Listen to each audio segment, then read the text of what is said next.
Taste the Daily.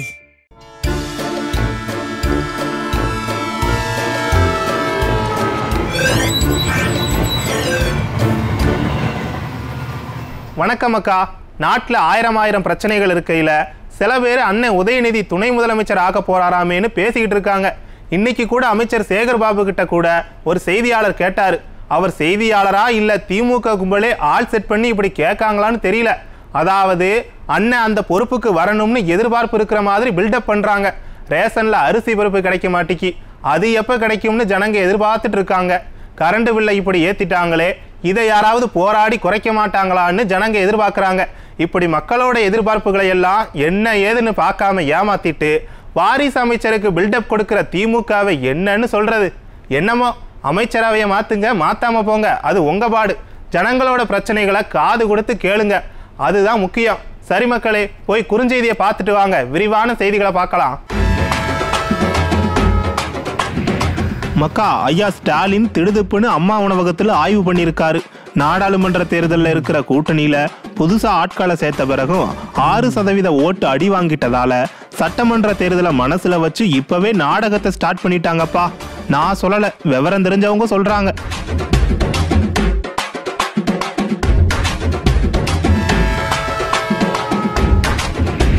Tirupattur மாவட்டத்தில் பட்டப்பகல்ல packet சாராயம் வித்த பெரியவரும் வீட்டுக்கு பின்னாடி கஞ்சா செடி வளர்த்த ஒரு நபரும் சிக்கியிருக்காங்க.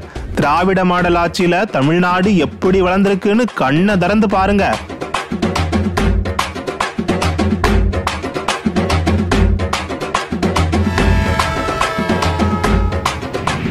தென்காசியில திமுக அமைச்சர் கலந்துகிட்ட நிகழ்ச்சியில ரொம்ப சூப்பரா பந்தல் போட்டிருந்தாங்கப்பா. மாற்றுத்திறனாளி ஒருத்தரோட தலை மேல பந்தல் கிடக்கு பாருங்க. இந்த பந்தல் மாதிரி தான் திமுக ஆட்சியும் அலங்கோலமா நடக்கு. அமைச்சர் நிகழ்ச்சியை கூட ஒழுங்கா ஏற்பாடு பண்ண மாட்டீங்களாப்பா?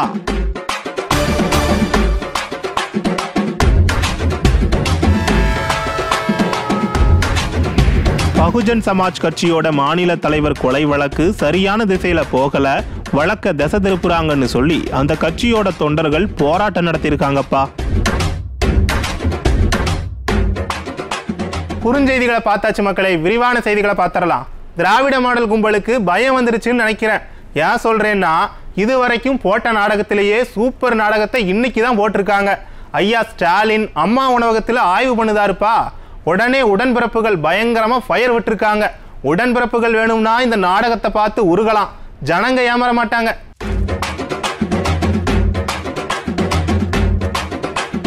நாடாளுமன்ற தேர்தலில் ஜெயிச்சிட்டோம்னு வெளியில பீத்திக்கிட்டாலும் இந்த வெற்றி விளம்பர மாடல் கவர்மெண்ட்டுக்கு கிடைச்ச வெற்றி இல்ல, குஜராத் மாடல் கவர்மெண்ட்டுக்கு எதிராக கிடைச்ச வெற்றின்னு திமுக கும்பலுக்கும் நல்லாவே தெரியும்.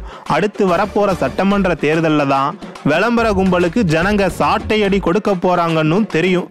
இந்த லட்சணத்துல நாடாளுமன்ற தேர்தல் முடிஞ்ச கையோட கள்ளச்சாராய மரணங்கள், கட்சி பாகுபாடு இல்லாம பல அரசியல் கட்சி பிரமுகர்கள் தலைவர்களின் கொலைகள், தினம் தினம் போதைப் பொருள் புழக்கம்பத்தின செய்திகள், மின்சார கட்டணம் 3வது முறையாக உயர்ந்ததுன்னு பல சம்பவங்களால மக்கள் இந்த மாடல் கவர்மெண்ட் மேல அதிருப்தியில இருக்காங்க. நம்ம வேற சும்மா இல்லாம அம்மா உணவகத்தை பார்த்து ஆந்திராவில் ஆரம்பிச்ச அண்ணா கேண்டீனை இழுத்து மூடினதால தான் ஜெகன்மோகன் ஆட்சியை இழந்தாரு. அண்ணா கேண்டீனை தொட்டவருக்கே அந்த நிலைமைன்னா அம்மா உணவகத்தை தொடுறவங்களுக்கு என்ன நிலைமை ஆக போகுதோன்னு நம்ம நிகழ்ச்சியில பேசியிருந்தோம். இதை எல்லாத்தையும் பார்த்து திமுக கும்பலுக்கு பயம் வந்துருச்சுன்னு நினைக்கிறேன். அதான் இன்னைக்கு அம்மா உணவகத்தை ஆய்வு பண்ணி நாடகத்தை நடத்தி முடிச்சிருக்காரு ஐயா ஸ்டாலின். ஏன் சார், இந்த நாடகத்தை பார்த்து ஜனங்க ஏமாறுவாங்களா சார்? ஆட்சிக்கு வந்த 24 மணி நேரத்துக்குள்ள அம்மா உணவகத்தை திமுக ரவுடிகள் அடிச்சு நொறுக்குனத ஜனங்க மறந்துட்டாங்கன்னு நினைக்கிறீங்களா? தமிழக மக்கள் எல்லாரும் என் பிள்ளைகள்னு சொன்ன புரட்சி தலைவி அம்மாவோட படத்தை தூக்கி எரிஞ்சு அராஜகம் பண்ணதையெல்லாம் மறந்துடுவாங்கன்னு நினைச்சீங்களா? அம்மா உணவகம்ங்கிறது பொது சொத்து. அதை அடிச்சு நொறுக்குனவங்க மேல ஐயா எடுத்த அதிகபட்ச நடவடிக்கை என்னன்னு சொல்லுங்க. மேயர் பிரியாவை விட்டு அம்மா உணவகம் நட்டத்துல ஓடுதுன்னு பிசினஸ் மைண்டோட பேச வச்சிங்களே, அதையெல்லாம் மறந்துட்டு திராவிட மாடல் கும்பல் மக்களுக்கு சேவை செய்யும்னு நாங்க நம்பணுமா? ஆனா ஒண்ணு சார், உடைஞ்சு போன உங்களோட பொய் பிம்பத்தை ஒட்ட வைக்க ஐயா கருணாநிதியோட திட்டங்கள் கை கொடுக்காது. புரட்சி தலைவி அம்மாவின் திட்டங்கள் தான் கை கொடுக்கும்னு முடிவு பண்ணீங்க பாருங்க. அங்கதான் நீங்க தமிழ்நாட்டு மக்களுக்கு சொல்லாம ஒரு விஷயத்த சொல்லியிருக்கீங்க. உங்களுக்கு விளம்பரம் பண்ண போன இடத்துல மக்களுக்கான திட்டங்களை கொண்டு வந்தது அதிமுக தான்னு இலவசமா விளம்பரம் பண்ணியிருக்கீங்க சார். மக்களுக்கு நாடகக்காரர்களை விட நாடாள தெரிஞ்சவங்களை தான் பிடிக்கும்.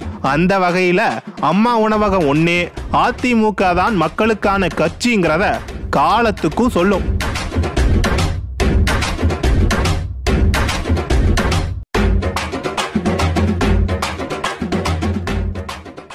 ஒன்றரை வருஷத்துக்கு பிறகு வரப்போற தேர்தலுக்கு இப்பவே விளம்பரம் பண்ண ஆரம்பிச்சிருக்காரு ஐயா ஸ்டாலின்.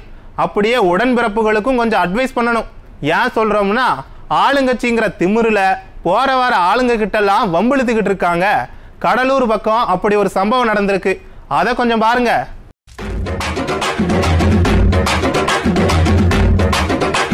கடலூர் மாவட்டம் விருதாச்சலம் பக்கம் கம்மாபுரம் இருக்குல்ல, அங்க கலைச்செல்வன் ஒரு திமுக பிரமுகர் ஒருத்தர் ஹோட்டல் கடை வச்சிருக்காரு. அந்த கடையில ஒரு சம்பவம் நடந்திருக்கு. என்னன்னா, கலைச்செல்வன்கிற இந்த கழக கண்மணி கார்ல போயிட்டு இருந்தப்ப வெற்றி செல்வம்னு ஒரு அப்பாவி தெரியாத்தனமா குறுக்க வந்துட்டாரு. இது ஒரு சாதாரண பிரச்சனை, பார்த்து போ தம்பின்னு சொன்னா வேலை முடிஞ்சது. அதை விட்டுட்டு அந்த வெற்றி செல்வனை தன்னோட ஹோட்டலுக்கு கூட்டிட்டு போய் முட்டி போட வச்சு செருப்பால அடிச்சு பயங்கரமா தாக்கி இருக்காரு திமுக பிரமுகர். இதை கேள்விப்பட்ட வெற்றி செல்வனோட உறவினர்கள் போலீஸ்ல சொல்லியிருக்காங்க. கம்மாபுரம் போலீஸ் நடவடிக்கை எடுக்கல. அதனால விருதாச்சலம் துணை கண்காணிப்பாளர் கிட்ட புகார் கொடுத்திருக்காங்க.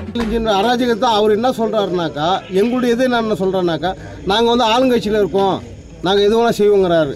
நாங்களும் உள்ளூர்காரங்க தான், நாங்களும் செய்யலாம். நீ ரெஜிஸ்டர் நீ வந்து ரோட்டுக்கு வெளில தான் போட்டு வைக்கணும், விநாயகர் போடுங்க, நாளைக்கு நாங்க அதையும் செய்வோம். ஆளுங்கட்சி பிரமுகர் அட்டூழியம் பண்ணது ஒரு பக்கம் இருக்கட்டும், கம்மாபுரம் போலீஸ் ஸ்டேஷன்ல இருக்கிற காவலர்கள் ஏன் அந்த நபர் மேல நடவடிக்கை எடுக்காம இருக்காங்க? ஏன் மக்களை மேலதிகாரிகள் வரைக்கும் அலக்களிக்கிறாங்க? காவல்துறை சுதந்திரமா செயல்பட முடியலன்னு இதுல இருந்தே தெரியுதா? என்னமோ, இன்னையில இருந்து அடுத்த தேர்தல் வர வரைக்கும் நிறைய நாடகங்களை போட போறாங்க. அந்த நாடகத்தை பார்த்து திரும்பவும் ஏமாந்துடாதீங்க. இந்த சம்பவங்களை எல்லாம் நல்லா ஞாபகம் வச்சுக்கோங்க மக்கா.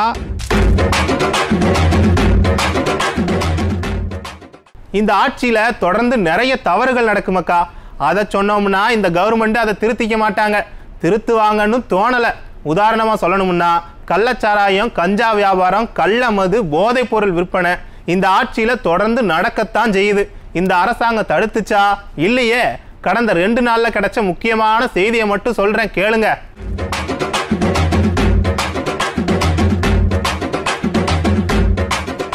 சேலம் மாவட்டம் வாழப்பாடி பக்கம் ஒரு அரசு நிகழ்ச்சி ஒன்று நடந்துச்சு.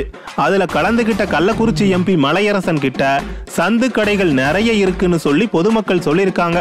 உடனே எம்பி காவல்துறையினரை கூப்பிட்டு அதை என்னன்னு பாருங்கன்னு அட்வைஸ் பண்றாரு. சந்து கடைன்னா என்னன்னு தெரியும்ல, சாராயம் விற்கிற கடை தான். பிளாக்ல 24 மணி நேரமும் சாராயம் விற்பாங்க. கள்ள மது வியாபாரமும் கூட நடக்கும். இப்படிப்பட்ட கடைகள் அந்த பக்கம் அதிகமா இருக்குன்னு எம்பி கிட்ட ஜனங்க சொன்னதை வச்சு தெரிஞ்சுக்க முடியுது. இது ஒரு பக்கம்னா, திருப்பத்தூர் மாவட்டம் வாணியம்பாடி பஸ் ஸ்டாண்டுல ஒரு பெரியவர் பட்டப்பகல்ல பாக்கெட் சாராயம் விற்கிறாரு. இப்பதான் ஒரு 70 உசுர பறி கொடுத்துருக்கோம். அதுக்கு பிறகும் வியாபாரம் நடக்குதுன்னு சொன்னா என்னன்னு சொல்றது?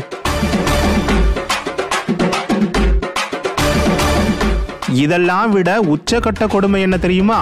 இல்ல, கொடுமைன்னு சொல்ல முடியாது. திராவிட மாடல் ஆட்சியில தமிழ்நாடு எப்படி வளர்ந்திருக்குங்கிறதுக்கு இது ஒரு நல்ல உதாரணம்னு சொல்லலாம். திருப்பத்தூர் மாவட்டம் ஜோலார்பேட்டையில ஒருத்தர் வீட்டிலேயே கஞ்சா செடி வளர்த்துட்டு இருந்திருக்காரு. பாருங்க, தமிழ்நாடு 3 வருஷத்துல எவ்வளவு மோசமா மாறி இருக்குன்னு. இப்படி ஒரு மாடல் ஆட்சி நமக்கு தேவைதானா? ஜனங்க தான் முடிவு பண்ணி சொல்லணும். மக்கா, இன்னைக்கு சென்னை எழும்பூர் நீதிமன்ற வளாகத்துக்குள்ள ஒரு பெரிய சண்டை காட்சி நடந்திருக்கு. வழக்கறிஞர்களை ஒரு குரூப் வந்து தாக்கியிருக்காங்க. இந்த தாக்குதல்ல வழக்கறிஞர்களுக்கு பயங்கரமா அடிபட்டிருக்கு. வக்கீலுக்கே பாதுகாப்பு இல்லைன்னு வழக்கறிஞர்கள் புலம்புதாங்க. நாட்டுல சட்டம் ஒழுங்கு எப்படி இருக்குன்னு பாருங்க. கோர்ட்டுக்குள்ளேயே அடிதடி நடக்கு. சரி மக்களே, இன்னைக்கு நிகழ்ச்சி இத்தோட முடிஞ்சது. நாளைக்கு மீண்டும் சந்திப்போம். நன்றி, வணக்கம்.